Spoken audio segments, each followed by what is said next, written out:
Gal Gadot, best known for her role as Wonder Woman, made a rare yet extraordinarily powerful pro-Israel speech that has the Jewish community around the world applauding. Take a look.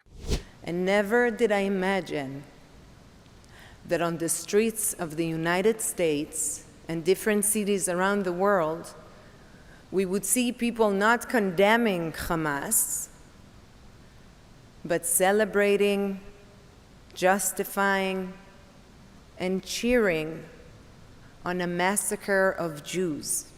Here's the thing. However much you tried to avoid it before, even if speaking up wasn't really your thing, none of us can ignore the explosion of Jew hatred around the world anymore.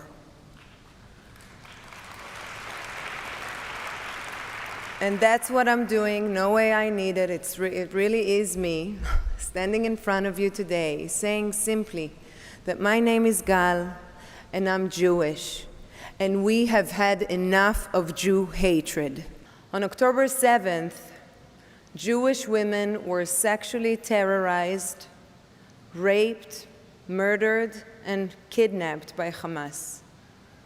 We were all listening for, hoping to hear support from our sisters around the world, and too often heard silence. We can't wait any longer.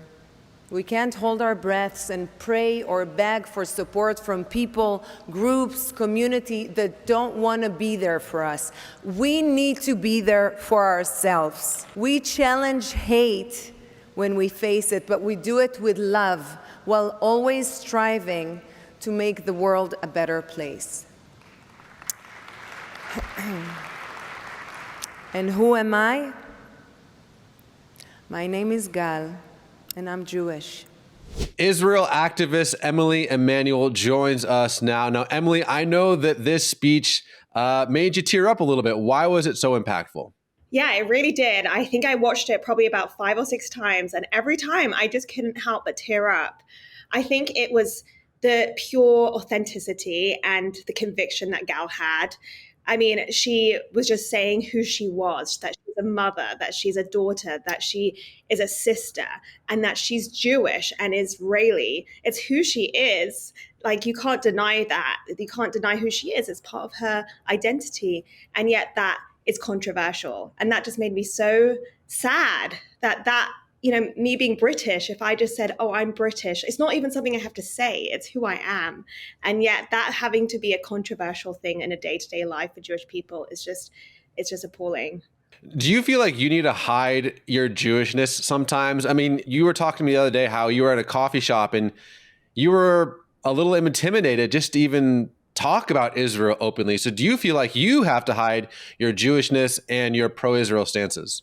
Yeah, it's interesting. Sometimes I get caught up in very heated political conversation about Israel with all the circumstances that's going on. And I sometimes have to catch myself and think, oh, okay, who's actually around me right now? Like, am I in a safe place to actually talk about this? Am I going to be, looked upon or someone take a picture of? Or it's an interesting time to actually have a stance towards Israel or say that you're Jewish. I was just on the UCLA's campus yesterday, and we were trying to interview some Jewish people on the campus. And so we had to ask them if they were Jewish to find out if they were, so they could speak.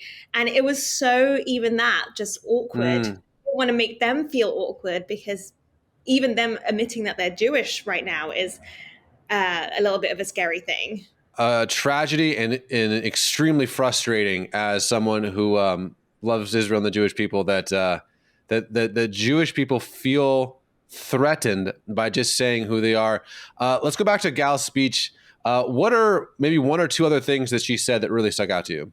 Well, I think it was really interesting that she mentioned that I think on her father's end that her lineage goes back 8 generations in the land of Israel. And she mentioned that the roots grow deep for the Jewish people in the land of Israel, that is our land, and that it serves both for two purposes. One of the purposes is that it was a safe haven for Holocaust survivors and Jewish people who suffered in the pogroms to come to and be in a Jewish state and have a safe haven. But on the other hand, from her father's lineage, it is the land of Israel, the Jewish people's lands. So it's both and. It's a safe Mm-hmm. haven for persecuted Jews running away from Europe and the Middle East. But also, there are generations of Jewish people living in the land of Israel for hundreds and hundreds of even thousands of years. Yeah, I think it was really brave of her to state the undeniable factual statement that the Jewish people are indigenous to the land of Judea. Yeah. Um, the fact that that's even controversial is not controversial. I mean, even the name Jew comes from Judea, which is thousands and thousands of years old, going back to Judah, one of the 12 sons of Israel. It's there's been a continuous Jewish presence in that land for thousands of years. But I have you now, Emily, and I want to ask you one last question. And it's the question that I get asked often, which is this: okay, there's this sharp rise in anti-Semitism in the UK, in Australia, in Columbia University, all over the world. What do we do about it? Well, I was thinking about this talk that we were going to have today, and I was just thinking, wow, isn't it interesting that we live in a society, particularly in the West, maybe not anywhere else, but in the West, where there's a high sensitivity towards race and making sure that we're, not offending anyone in terms of their race. Yet when it comes to the Jewish people, that's kind of off the books. And yet we can say whatever we want to the Jewish people, even though that is a race that you're being offensive to. So I just thought that's an interesting just thing in itself.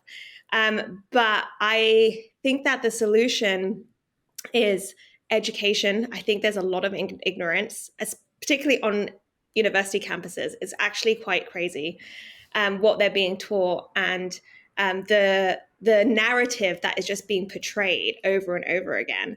And I just really think that it's time to get educated, because the truth speaks for itself. And if young people particularly start actually looking for the history and the truth, then they'll find that Israel isn't what they thought it was. And and I think that it's important to start talking.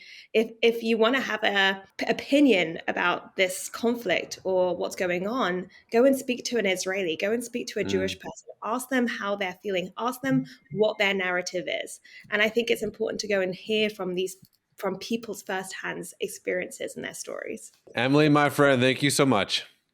Thank you for having me. It's been so fun.